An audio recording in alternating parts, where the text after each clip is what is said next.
রমজান এলে রাখো না রোজা, দিনকে করো আঘাত। পয়সা কড়ির নেই তো অভাব, দাও না তো যাকাত। তুমি রমজান এলে রাখো না রোজা, দিনকে করো আঘাত।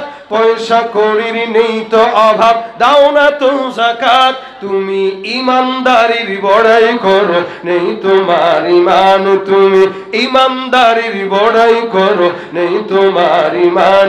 তুমি কেমন মুসলমান, তুমি কেমন মুসলমান, তুমি নামাজের সাথে নাই পরিচয়, মানো না কোরআন। নামাজের সাথে নাই পরিচয়, মানো না কোরআন। তুমি তুমি কেমন মুসলমান, তুমি নবীর উম্মত দাবি করো, সুন্নাহ মানো না। নবীর অপমানে তোমার হৃদয় কাঁদে না, ঠিক কিনা? নবীর উম্মত দাবি করো, সুন্নাহ মানো না। নবীর অপমানে তোমার হৃদয় কাঁদে না। তুমি বিজাতীয় সংস্কৃতিতে সপেছ পরাণ, তুমি বিজাতীয় সংস্কৃতিতে সপেছ পরাণ। তুমি কেমন মুসলমান, কেমন মুসলমান, তুমি কেমন মুসলমান। তুমি সুদের টাকায় প্রাসাদ গড়ো, ঘুষ ছাড়ো না। দিন দুঃখী না খেয়ে মরে, খবর রাখো না। ঘুষ খেয়ে অবিচার করো, ঘুষ খেয়ে অবিচার করো, সাজিয়া প্রধান। তুমি কেমন মুসলমান, কেমন মুসলমান, তুমি কেমন মুসলমান, তুমি কেমন মুসলমান। না খৌফে খুদা দিল में है ना गैरत ईमान, कैसे मुसलमान है तुम, कैसे मुसलमान। ঠিক না? মুসলমান দাবির নাম না, মানার নাম। এ মুসলমান, এই কারণে ঈমানের 3 নম্বর শর্ত আমল বিল আরকান। আল্লাহ পাক যত হুকুম আহকাম দিয়েছেন এগুলো মানার নাম ঈমান।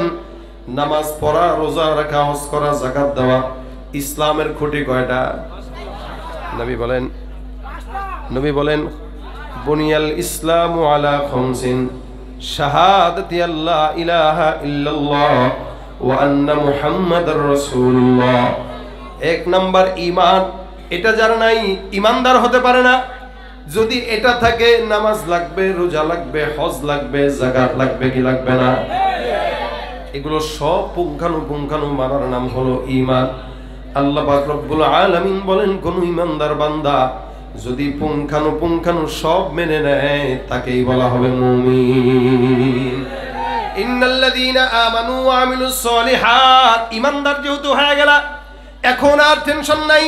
আরেক নাম্বার কাজ, নেক কাজ করা, সৎ কাজ। ঈমানদার হওয়ার পর যদি কোনো বান্দা নেক কাজ করে, আল্লাহ পাক বলেন তার জন্য জান্নাতুল ফিরদাউসের ওয়াদা।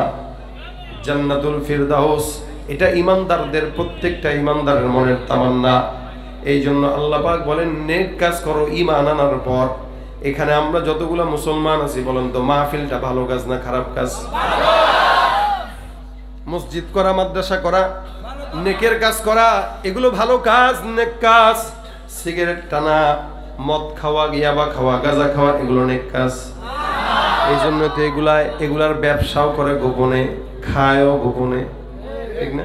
কিন্তু নামাজ যখন পড়ে, বান্দার সামনে নামাজ আদায় করে, দান যখন করে 10 জনের জানায়া দান করে, সদকা যখন করে 10 জনকে দেখায় সদকা করে, মানুষকে যখন শীতের কম্বল বিতরণ করে, ছবি তুইলা ফেসবুকে দিয়া তারপরে কম্বল বিতরণ করে। কিন্তু চুরি যখন করে তখন কিন্তু গোপনেই করে, কাউকে দেখায় না। তার মানে নেক কাজ বান্দা সবার সামনে করে, গুনাহের কাজ গোপনে করে। আল্লাহ পাক ডাক দেয়া বলেন এই কারণে নেকের কাজ করবা, যেই কাজটা করার সময় আপনার মনের মধ্যে লাগবে এটা কেউ যেন না দেখে, বুঝবেন এটা খারাপ। যদি মনে করেন না মানুষ দেখলেই ভালো, তার মানে বুঝবেন এটা ভালো কাজ। কারণ মানুষ ভালো কাজ যখন করে আরেকজন দেখুক, এটা চায়। আল্লাহ পাক বলেন ঈমানদার হয়ে গেলা, 2 নাম্বার কাজ হলো আমল করো, নেক কাজ করো। কেউ যদি ছোট থেকে ছোট কোনো নেকের কাজ করে, আল্লাহ পাক তাকে প্রতিদান দান করেন। নবী করিম সাল্লাল্লাহু আলাইহি ওয়াসাল্লাম বলেন, আগের কালের জামানার একটা বান্দার ঘটনা রাসূল বর্ণনা করে। বান্দাটা সারা জিন্দেগি গুনাহ করলো, কোনো ইবাদত নাই। এত নাফরমান একজন বান্দার হাদিস শরীফে রাসূল ঘটনা বর্ণনা করেন। নাফরমান বান্দাটা একদিন রাস্তা দিয়ে কোনো জায়গায় হেঁটে যায়, হঠাৎ করে রাস্তার ভিতরে নজর পড়ে একটা কুকুর। কুকুরটা পানির পিপাসায় কাতরায়। আল্লাহর হাবিব সাল্লাল্লাহু আলাইহি ওয়াসাল্লাম ডাক দিয়া বলেন, এই বান্দাটা কুকুর কি পানির পিপাসায় জিহ্বাটা বের করে পাতরাইতে কাতরাইতে দেখতেছে মরার হাল হয়ে গেছে। বান্দাটা চিন্তা করলো, এই কুকুরটাকে পানি পান করানো দরকার। বলেন তো কুকুর সৃষ্টির ভিতরে নিকৃষ্ট নাকি ভালো? যেটা লালাও যদি কাপড়ের মধ্যে লাগে পাক না পাক? না পাক। কুকুরটা এমন নিকৃষ্ট প্রাণী, এই জন্যই তো আমরা দেখলে ঢিল মারি, আমরা দেখলে ইটা মারি, আমরা দেখলে লাথি দেই, আমরা দেখলে এই এলাকা থেকে আরেক এলাকায় ফালাই দিয়ে আসি। কেন বলে নিকৃষ্ট? কিন্তু কখনো কখনো মানুষ জাত, ইনসানের জাত কুকুরের চাইতেও খারাপ হয়, ঠিক না? খারাপ হয়। কখনো কখনো ইমানদাররাও কুকুরের চাইতেও অধম হয়। আল্লাহ পাক ডাক দিয়া বলেন, উলাইকা কাল আনআম বাল হুম আদাল উলাইকা হুমুল গাফিলুন। কখনো কখনো ইমানদাররাও মানুষ হওয়ার পরেও কুকুরের চাইতেও খারাপ হয়ে যায়। এখন আপনি বলবেন একটা মানুষ কুকুরের চেয়ে খারাপ কিভাবে হয়? উদাহরণ দিলে বুঝবেন। এখানে যতগুলা মানুষ আছেন, আল্লাহর কাছে সৃষ্টির ভিতরে মাখলুকাতের ভিতরে সবচাইতে দামি কারা? আমরা। বলেন আমরা। কষ্ট হইতেছে আপনাদের? দাঁড়ায় আছেন যাদের কষ্ট হইতেছে না? আরে দাঁড়া দাঁড়া দেখলে কষ্ট হয়, একটু বসে যান না, তাহলে তো আরাম লাগে। আর যদি কষ্ট না হয় তাহলে দেখেন, সমস্যা নাই, কষ্ট না হলে দাঁড়ায় থাকুক। গানের প্যান্ডেলে তো সারা রাত দাঁড়া দাঁড়া দেখে নাকি? মাহফিলে না হয় 1 ঘন্টা একটু দাঁড়াইলো, সমস্যা আছে? আচ্ছা বলেন তো, মানুষের মধ্য থেকে মানুষের চাইতে দামি আর কেউ আছে নাকি সৃষ্টির ভিতরে? আল্লাহ বলেন, লাকাদ খালাকনাল ইনসানা ফি আহসানি তাকওয়িম। মানুষকে আমি আল্লাহ উত্তম সূরতে বানাইলাম। আল্লাহ পাক রব্বুল আলামিন বলেন, এদের দাম বেশি, কারণ সমস্ত সৃষ্টি যা আছে সব আমি আল্লাহ যা বানাইলাম আদেশ দিয়া, ইন্নামা আমরুহু ইদা আরাদা শাইআন আন ইয়াকুলা লাহু কুন ফায়াকুন। যা কিছু বানানোর জন্য আল্লাহ পাক আদেশ দিলেন, আল্লাহ পাক দুনিয়ার সব কিছু আদেশ দিতে দেরি হইতে দেরি হয় নাই, আদেশ দিয়া বানাইলেন। কিন্তু আমার আল্লাহ ডাক দিয়া বলেন, হে উম্মতের দল, হে বান্দা, আমি আল্লাহ পাক তোমার মতো মানুষকে যখন বানাইলাম, আমি আল্লাহ পাক আদেশ দিয়া বানাই নাই, আমি আল্লাহ আমার কুদরতি হাত দিয়া, খলাকতুকা বিয়াদাই, আমার কুদরতি হাতে বান্দা তোমারে আমি বানাইলাম। আল্লাহ পাকের হাতে যাদেরকে আল্লাহ পাক বানাইছে তাদের সম্মান বেশি না কম? এত দামি বান্দাকে আল্লাহ পাক বানাইলেন, যার কারণে নবী করিম হাদিস শরীফে বলেন, এই কাবার সামনে আমার পয়গম্বর দাঁড়ায় বলে, কাবা তোমার সম্মান এত, তোমার জন্য হাজারো মানুষ তোমার কাছে তাওয়াফ করতে আসে।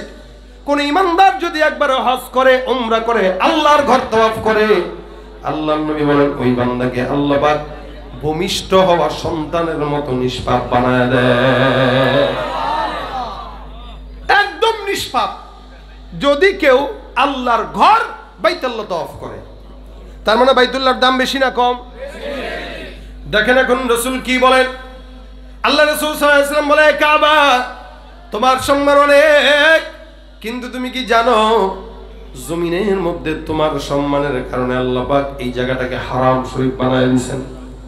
তার মানে কেউ যদি হারামের মধ্যে ঢুকে সে সম্পূর্ণ নিরাপদ। কিন্তু কাবা তুমি জানো একটা বান্দা, যেই বান্দাটা ইমানদার, ওই ইমানদার বান্দা আল্লাহর কাছে ইমানদার বান্দার দাম কত বেশি? বলে তুমি বাইতুল্লাহ কাবার চাইতেও একজন আদনা থেকে আদনা ইমানদারের সম্মান আল্লাহর দরবারে কোটি গুণে বেশি। ইমানদারদের দাম আল্লাহর দরবারে কাবার চাইতেও বেশি। সেই ইমানদার আল্লাহ পাক তার উপরে নামাজ ফরজ করলেন, সেই ইমানদারের উপরে আল্লাহ পাক রব্বুল আলামিন রোজা ফরজ করলেন, যাকাত ফরজ করলেন, হজ ফরজ করলেন। ইমানদার বান্দাকে আল্লাহ পাক বিধিনিষেধ দিয়ে দিলেন কেমনে চলবা কেমনে চলবা না। এখন ইমানদার যদি ঠিকমতো নামাজ না পড়ে, কুকুরের নামাজ নাই, ইমানদারেরও নামাজ নাই। কুকুর রোজা রাখে না, ইমানদার রোজা রাখে না। কুকুর যাকাত দেয় না, ইমানদার যাকাত দেয় না। আল্লাহ পাক রব্বুল আলামিন বলেন উলাইকা কাল আনআম, যেই কাজটা কুকুর করে না ওই কাজটা তুমিও করো না, কুকুরও করে না তুমিও করো না, কুকুরও পড়ে না তুমিও পড়ো না, কুকুরও নামাজ আদায় করে না তুমিও নামাজ আদায় করো না। সুতরাং কুকুরের মধ্যে তোমার মধ্যে কোনো তফাৎ হতে পারে না। কুকুরের নামাজ নাই, তোমারও নামাজ নাই, এই জন্য তুমি আর কুকুর সমান। উলাইকা কাল আনআম বাল হুম আদাল, বরং তার চাইতেও খারাপ। কুকুরের চেয়ে কিভাবে একটা বান্দা নিকৃষ্ট হয়? আল্লাহ পাক রব্বুল আলামিনের বান্দা কুকুরের চেয়ে নিকৃষ্ট হওয়ার অন্যতম কারণ হলো এলাকার মধ্যে যত সুদের কারবারি, ঘুষের কারবারি, জেনা ব্যভিচার কুকুর করে নাকি বান্দা মানুষ করে? চাঁদাবাজি করে কে? মানুষ। ঘুষ খায় কে? মানুষ। জেনা ব্যভিচার করে কে? মানুষ। চাঁদাবাজি করে কে? বলে মানুষ। সন্ত্রাসী করে কে? বলে মানুষ।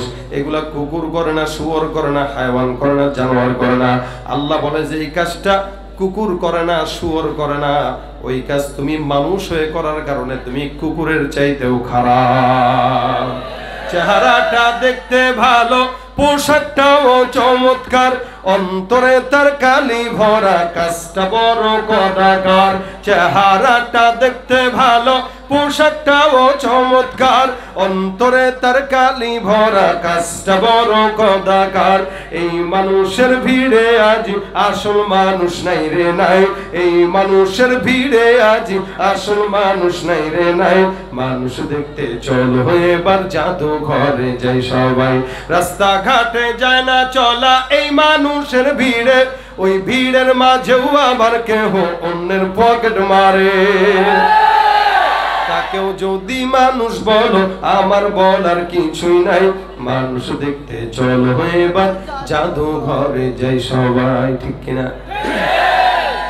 মানুষ কুকুরের চেয়েও খারাপ এই কারণে কুকুরকে অবজ্ঞা করবেন না, কারণ সৃষ্টিত। যে কোনো মাখলুকাতের প্রতি দয়া রাখবেন। নবী করিম সাল্লাল্লাহু আলাইহি সাল্লাম বলেন এই বান্দাটা একটা কুকুরের পানি পিপাসার কারণে বান্দার দিলে দয়া হয়। আল্লাহর বান্দাটা কুয়া তালাশ করা শুরু করলো, একটা কুয়া তালাশ করে কুয়ার থেকে পানি উঠাইলো নিজের মোজা দিয়া, পানি পান করলো নিজেও, কুকুরকেও পান করায় দিল। রাসূল সাল্লাল্লাহু আলাইহি সাল্লাম ডাক দিয়া বলেন হে সাহাবা ইকরামের দল, যেই বান্দাটা সারা জিন্দেগি গুনাহ করলো, ইবাদত করে নাই, একটা কুকুরকে পানি পান করানোর মাধ্যমে আল্লাহ পাক তাকে মাফ করে জান্নাতি বানায় দিলেন। সারা জিন্দেগি গুনাহগার, শুধুমাত্র একটা কুকুরকে পানি পান করিয়েছে, বাস এতটুকুই। কেউ কেউ নেক কাজ করার কারণে জান্নাতি হয়, কেউ আবার নেক কাজ না করে আফসোসের কারণেও জান্নাতি হয়। নেকের কাজটা এমন, কেউ যদি নেক কাজের নিয়ত করে, করতেও পারে নাই, তবু আল্লাহ পাক সওয়াব দান করে দেয়। আর কেউ যদি নেক কাজ করতে না পারার কারণে আফসোস করে, তবুও সওয়াব দান করে দেয়। আব্দুল্লাহ ইবনে মুবারক রাহমাতুল্লাহ আলাইহি বহু বড় একজন বুজুর্গ মানুষ, আল্লাহওয়ালা, নেককার বান্দা, ফকিহ, মুহাদ্দিস, মুফাসসির। আব্দুল্লাহ ইবনে মুবারক রাহমাতুল্লাহ আলাইহি যখন ইন্তেকাল হয়ে গেল, উনার এলাকায় একজন বান্দা উনাকে স্বপ্ন দেখে, স্বপ্নের মধ্যে দেখে বিশাল বড় জান্নাতের বাগান। জান্নাতের বাগানের মধ্যে আব্দুল্লাহ ইবনে মুবারক রাহমাতুল্লাহ আলাইহি হৌর গেলমানদের সঙ্গে খেলাধুলা করতেছে। জান্নাতের বাগানের মধ্যে উনি ঘোরাফেরা করে। লোকটা স্বপ্নের মধ্যে ডাক দিয়া বলে হুজুর, আল্লাহ পাক আপনার সঙ্গে কেমন মুআমালা করলো? আল্লাহর বান্দা ডাক দিয়া বলতেছে আল্লাহ পাক আমার সঙ্গে ভালো মুআমালা করছে, আমাকে আল্লাহ পাক রব্বুল আলামিন মাফ করে জান্নাত দিয়ে দিয়েছেন কবরে আসার সাথে সাথেই। তবে হ্যাঁ, আমার বাড়ির পাশে একটা কামার ছিল, যেই কামারের জান্নাতটা আমার চাইতে একটু সুন্দর জান্নাত। কামারটা একজন আবেদ, আলেম নয়, কিন্তু কামারটাকে আল্লাহ পাক আমার জান্নাতের চাইতে হিসাবে একটু ভালো জান্নাতি দান করছে। অর্থাৎ আমি একজন আলেম হওয়ার পর আমার জান্নাতটা যেমন, সে আবেদ হওয়ার পর আমার জান্নাতের কাছাকাছি তার জান্নাত, উচিত তো ছিল তার একটু নিম্নমানের জান্নাত দেওয়া। কামার মানুষ, ইবাদত বন্দেগী তেমন করতে পারে নাই। আমি তো যথেষ্ট ইবাদত করেছি, আল্লাহ পাক আমাকে সঙ্গে এরকম মুআমালা করলো, আমার আফসোস লাগে এখন তার মতো কেন হইলাম না। তার মতো জান্নাত কেন পাইলাম না? অনেকে মনে করতে পারেন জান্নাতে গেলে আফসোস কোথায়? জমিনের মধ্যে বান্দার আফসোস থাকে, 5 তলা বিল্ডিং এর মালিকের আফসোস থাকে যদি বিল্ডিংটা 10 তলা বানাইতে পারতাম। 10 লাখ টাকা গাড়িওয়ালার আফসোস থাকে যদি গাড়িটা 20 লাখ টাকা হইতো। একজনের 2 তলা বিল্ডিং টাইস করা, আর একজনের 2 তলা বিল্ডিং এ টাইস নাই, যার বিল্ডিং সে আরেক বিল্ডিং এ যায় আর বলে হায় হায় আমার বাসায় যদি টাইস থাকতো। এমনই ভাবে জান্নাতে যদি কোনো ইমানদার যায়, তার থেকে আলা মাকামের জান্নাত যদি অন্য কেউ পেয়ে যায়, এই বান্দা ডাক দিয়ে বলবে আফসোস ওই জান্নাতটা যদি আমার হয়ে যাইতো। আল্লাহর বান্দাটা এবার স্বপ্ন থেকে ঘুম ভেঙে গেল। ঘুমার পর ঘুম ভাঙার পর সকালবেলা বের হয়ে গেল। কোথায়? কামারের বাসা কোথায়? কামারের বাসায় কে আছে? তার বাসায় যে খোঁজ নেওয়া দরকার। কামারটা এমন কোন ইবাদত করতো যে ইবাদতের কারণে আল্লাহ পাক তাকে জান্নাতের উচ্চ মাকাম দান করছে। আল্লাহর বান্দা কামারের বাসায় হাজির হয়, যে দরজার মধ্যে টোকা দিয়া বলে কে? বলে আমি কামারের বিবি। আপনার স্বামী মারা গেছে? বলে হ্যাঁ। কবে? বলে কিছুদিন আগে। আপনার স্বামী এমন কোন আমল করতো যে আমলের কারণে আল্লাহ পাক তাকে সম্মান দান করছেন? কামারের বিবিটা ডাক দিয়া বলতেছে, এ ভাই তুমি কে আমি জানি না, তবে আমার স্বামী সাধারণ একজন আবেদ, কামারের কাজ করতো, এলাকায় তরবারি বানাইতো, দা খুন্দা বানায় মানুষের কাছে বিক্রি করতো। আমার স্বামীকে আমি এমন কোন ইবাদত করতে দেখি নাই যে ইবাদতের কারণে আল্লাহ তাআলা জান্নাতের উচ্চ মাকাম দিবে। বিবিটা ডাক দিয়া বলে, তবে হ্যাঁ আমার স্বামীকে 2টা কাজ করতে দেখতাম। কয়টা? 2টা। 1 নাম্বার, 5 ওয়াক্ত আযান যখন হইতো, আমার স্বামী আযানের সাথে সাথে ফাসাউ ইলা যিকরিল্লাহি ওয়া দারুল বাই', অর্থাৎ দোকানপাট বন্ধ করে আযানের শব্দ শোনার সাথে সাথে সোজা মসজিদের দিকে রওনা হয়ে যেত। এমনও হয়তো 1 লক্ষ টাকার মালও যদি কেউ কিনতে চাইতো, আযান পড়ে গেছে, মালটা মাত্র গোছাইতেছে, ওদিক দিয়া মসজিদ থেকে আওয়াজ আল্লাহু আকবার, আল্লাহু আকবার। আমার স্বামী মালগুলা থুয়ে টাকাটা ফেরত দিয়া বলতো, ভাই ব্যবসা বড় নয়, আমার আল্লাহ আমাকে পছন্দ করে তার ঘরে ডাকছে।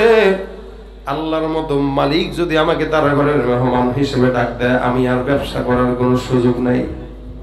যার কারণে আমার স্বামী প্রতিনিয়ত 5 ওয়াক্ত আযানের সঙ্গে সঙ্গে আল্লাহর ঘর মসজিদে চলে যাইত।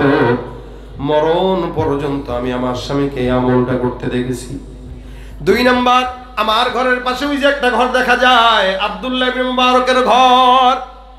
ওই ঘরের ভিতরে হুজুর প্রতিদিন রাত্রিবেলা তাহাজ্জুদে দাঁড়াইতো, আর তাহাজ্জুদের নামাজে দাঁড়ায়া তেলাওয়াত করতো। হাফেজ কোরআন ছিল। আমার স্বামী ফজরের নামাজের আগে উঠতো, আব্দুল্লাহ ইবনে মুবারকের দিকে তাকায় তাকায় বলতো, আফসোস কোরআনটা আমার বুকে রাখার কথা আমি রাখতে পারলাম না। আব্দুল্লাহ ইবনে মুবারক হাফেজ হওয়ার পর নামাজের মধ্যে কোরআন তেলাওয়াত করে, আমি হাফেজ না হবার কারণে নামাজের মধ্যে কোরআন তেলাওয়াত করতে পারি না, সারাটা রাত নামাজ পড়তে পারি না। আফসোস, নেকের কাজ আমার স্বামী যদিও করতে পারতো কম, কিন্তু কেউ যদি করতো দেখে দেখে আফসোসে ফেটে যেত। সারা জিন্দেগি আমার স্বামীকে দেখলাম নেকের কাজের জন্য আফসোস করতে, যার কারণে ঘরে এসে বলতো, আহা আহা আজকে অমুকরে দেখলাম দান করতে কিন্তু আমি পারলাম না, অমুকরে দেখলাম তাহাজ্জুদ পড়তে আমি পারি নাই, অমুকরে দেখলাম এটা করতে আমি পারি নাই। আফসোসে ফেটে যাইত। আমার স্বামীকে আমি প্রতিনিয়ত আফসোস করার জন্যই দেখতাম। আফসোস আফসোস আর আফসোস। আল্লাহর বান্দা ডাক দিয়া বলে, হ্যাঁ হ্যাঁ আব্দুল্লাহ ইবনে মুবারক নেক কাজ করার কারণে জান্নাতি, আর আপনার স্বামী নেক কাজ না করতে পারার কারণে শুধু আফসোস করার জন্য আব্দুল্লাহ ইবনে মুবারকের পাশাপাশি জান্নাতি। বন্দেগানে খাসে আল্লাহ মুনগুব দরজাহা জানে জাওয়াসি সুলকুলো জমিসরশবু এ পিরাহন শনিদি চরাদর চা হেকিন আনশনদিরি। আমার আল্লাহ পাক রব্বুল আলামিন নেক কাজের কুশিলাও যদি ধরে কোন বান্দা যদি আফসোস করে উসিলা দিয়া দিয়া আল্লাহ পাক বান্দাকে জান্নাত ঢুকায় দেয়। কোন জান্নাত? বলে জান্নাতুল ফিরদাউসি নুজুলা। আল্লাহ পাকের বান্দারা নেক কাজ যদি করেন জান্নাতুল ফিরদাউসের ওয়াদা আল্লাহ পাক করেছেন। এই কারণে ঘরের মধ্যে বসে না থেকে যখন সময় হয় কিছু না কিছু নেক কাজ করবেন।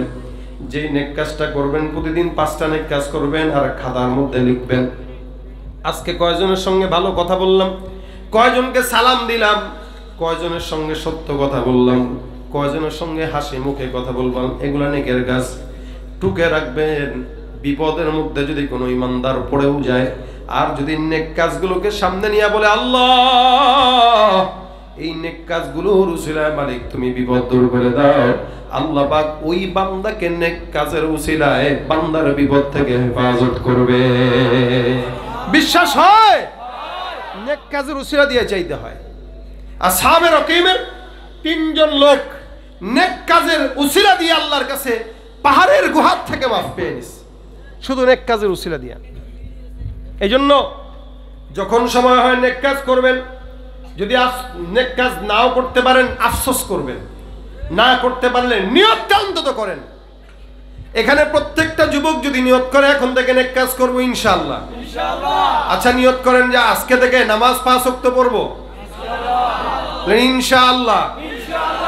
এই যে নেক কাজ করলেন, নিয়ত করলেন, এখনো পড়েন নাই, মাত্র নিয়ত করলেন কিন্তু পড়েন নাই। রাসূল ডাক দিয়া বলেন মান হাম্মা বিহাসানাতিন ফালাম ইয়ামাল কাতাবাল্লাহু লাহু হাসানাতান কামিলা। কোন ইমানদার বান্দা যদি নেক কাজের নিয়ত করে কিন্তু করতে পারে নাই, অর্থাৎ আগামীকাল দান করব 10 টাকা নিয়ত করছে কিন্তু দান করে নাই, আগামীকাল একজনের সঙ্গে হাসি মুখে কথা বলবো কিন্তু করে নাই, রাসূল বলেন কেউ নিয়ত করলো কিন্তু করার সুযোগ পায় নাই, আল্লাহ পাক নিয়তের কারণে বান্দার আমলনামায় একটা সওয়াব দিয়া দিবে। নেক কাজের নিয়তেরও বরকত আছে, আল্লাহ পাক নিয়তের কারণে বান্দারকে সওয়াব দান করে।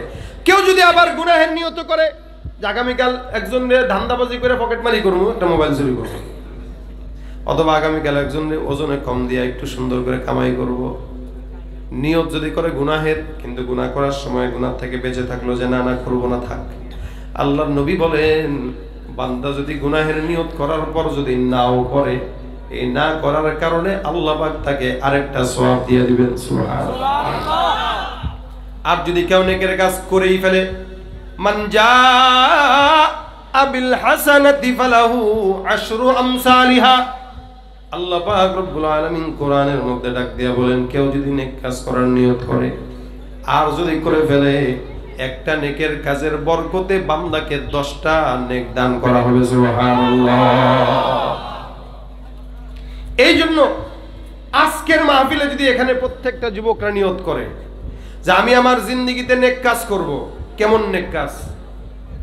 যেগুলো ছোট, টাকা খরচ করা লাগে না। যেমন দান করার জন্য টাকা খরচ করতে হয়, সম্পদ খরচ করতে হয়। আপনি যদি টাকা খরচ করতে নাও পারেন, একটা ইমানদারের সঙ্গে হাসি মুখে কথা বলেন। নবী বলেন আল কালিমাতুত তাইয়্যিবাতু সাদাকাতুন, কেউ যদি কারোর সঙ্গে ভালো কথাও বলে তো আল্লাহ পাক তাকে সাদকার সওয়াব দান করে। আরেক হাদিসে রাসূল বলেন বাশশাশাতুল ওয়াজহি সাদাকা, কেউ যদি হাসি মুখে কথা বলে সাদকার সওয়াব হয়ে যায়। সুবহানাল্লাহ। আপনারা যদি কেউ সালাম দেয়, আমাদের তো সালাম দিলে আমরা ভাব ধরে বসে থাকি, সালাম আলাইকুম কেমন আছেন, হাসেন একটু, কি হয়েছে হাসমুখে। অথচ কেউ যদি জিজ্ঞাসা করে আসসালামু আলাইকুম ভাই কেমন আছেন, ওয়ালাইকুম আসসালাম ভালো আছি, আপনি ভালো আছেন, খালি একটু মুখটারে এমন করে একটা হাসি দিয়ে দিবেন। টাকা লাগবে? কষ্ট হয়? রাসূল বলেন এই হাসি মুখে কথা বলাটাও সদকার সওয়াব হয়ে যায়। সুবহানাল্লাহ। খালি যদি নিয়ত করেন নেক কাজ করবেন, সওয়াব কামাবেন, ভাই টাকা খরচ দরকার নাই, কষ্টও হবে না, কোনো পেরেশানিও নাই, খালি হাসবেন, সারাদিন খালি হাসবেন মানুষের সাথে, ইমানদারের সাথে। কেউ টাকা চাইলো, ভিক্ষা চাইলো, ভাই মাফ করেন এটা বলেন না, বরং বলেন ভাই সামনে নিয়ত আছে দেব ইনশাল্লাহ, আল্লাহ যেন আমার তৌফিক দেয়, আজকে তৌফিক নাই ইনশাল্লাহ সামনে দিব, খালি এতটুকু বলে দেন, সদকা না দিয়াও সব কামাই ফেলবেন। আর আমাদের দেশে কেউ কারোর কাছে টাকা চাইলে, ভিক্ষা চাইলে ভাই মাফ করেন মাফ করেন, যান যান যান। আচ্ছা মাফ চাইলে মানুষ এমনি নিয়ে চায়, কথা কয় না, আল্লাহর কাছে কেমনে মাফ চান? আল্লাহ আমার মাফ করে দাও, আল্লাহ আল্লাহ মাফ করে দাও, এমনি না? বাবার কাছে যদি সন্তান বেয়াদবি করে, বাবার কাছে আব্বাকে মাফ করে দেন, আর করতাম না, ওস্তাদকে মাফ করে দেন, আর করতাম না, কিন্তু ভিক্ষুকের কাছে এমনি চান কে? হ্যাঁ জান জান না, মাফ করেন যান। কি ভিক্ষুকের কাছে কি অকাম করছেন যে আপনি মাফ চাইতেছেন?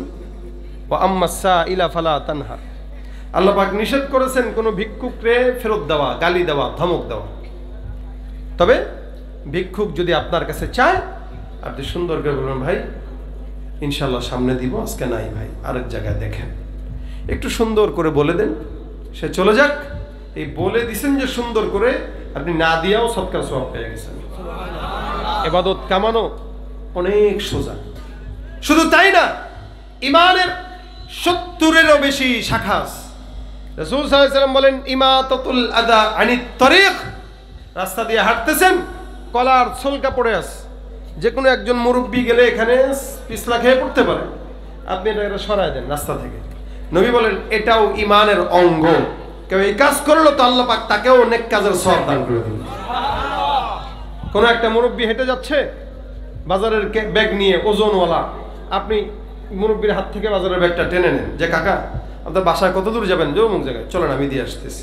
এই মুরব্বী আল্লাহর কাছে দোয়া করতে বাধ্য হবে যে আল্লাহ, এ কেমন মানুষ এখনো পর্যন্ত মুরব্বীদের বোঝা বহন করে, আল্লাহ তুমি তার হেফাজত করো। দোয়া করে দিবে মুরব্বী। নবীর গুণ ছিল এটা। রাসূল সাল্লাল্লাহু আলাইহি ওয়াসাল্লাম মুরব্বীদের বোঝা বহন করতেন, আপনিও করেন। মুরব্বী মহিলা হোক পুরুষ হোক, বোঝা বহন করে দেন, এগুলো অনেক কাজ। রাস্তায় কোনো গরিব মিসকিনকে দেখছেন, মুরব্বী মানুষ, জিজ্ঞেস করবেন কাকা দুপুরবেলা কিছু খেয়েছেন? যদি বলে না খাই নাই, চলেন আমার বাসায় ডাল ভাত যা আছে দুইটা খাবেন। রিক্সাওয়ালা হোক, ভ্যান চালক হোক, অটো চালক হোক, একটু ডাক দেন, ডাক দিয়ে নিজের বাসায় দাওয়াত খাওয়া, নেক কাজ। এই লোক বলতে বাধ্য হবে যে দুনিয়াতে এখনো মানুষ আছে, কারণ বড় লোকদেরকে সবাই দাওয়াত দিয়ে খাওয়ায়, চেয়ারম্যান মেম্বারকে, ইমাম সাহেবকে, খতিব সাহেবকে সবাই দাওয়াত দিয়ে খাওয়ায়, কিন্তু রিক্সাওয়ালাকে কেউ দাওয়াত দেয় না। এই জন্য আপনি একটা রিক্সাওয়ালাকে দাওয়াত দিয়ে খাওয়ান, আপনি একটা কৃষককে দাওয়াত দিয়ে খাওয়ান, একটা অটো চালককে দাওয়াত দিয়ে খাওয়ান, সপ্তাহে একদিন খাওয়ান। আপনার বাসায় যা আছে, ডাল ভাত গোস্ত যা আছে, ডাক দিয়ে দাওয়াত খাওয়ান। ইনশাআল্লাহ নেক কাজ, বান্দার দিল খুশি হবে, আল্লাহর আরশ খুশি হয়ে যাবে। রমজান আসতেছে, এই রমজানটা নেক কাজের মৌসুম। এই নেক কাজের মৌসুমে বেশি এই বাবুরা, এই এত কথা কি তোমাদের? নেক কাজের মৌসুমে আল্লাহর কাছে বেশি বেশি নেক কাজ করার চেষ্টা করবেন। রমজান আসলে বেশি বেশি চায়ের দোকানে পর্দা লাগায় ভিতরে সিগারেট আর চা খাবেন, এটা নেক কাজ? হ্যাঁ, নেক কাজ না এটা? এরপরও তো খায়। এলাকার যুবক যারা আছেন, আপনারা চিন্তা করবেন, চেষ্টা করবেন, আপনার চোখের সামনে কোনো পর্দা যদি দোকানে লাগে, 10-12টা লোক যা লাঠি নিয়ে পর্দা ভাঙবেন, দোকানদার রবি নেবেন। তো সারা বছর খায়া তোর পেট ভরে নাই, তোর এখনো খাইতে হয় না? ফরমান কোথাকার, যারা রমজান মাসেও দোকানে পর্দা লাগায়, ওরা ইমানদার হতে পারে না।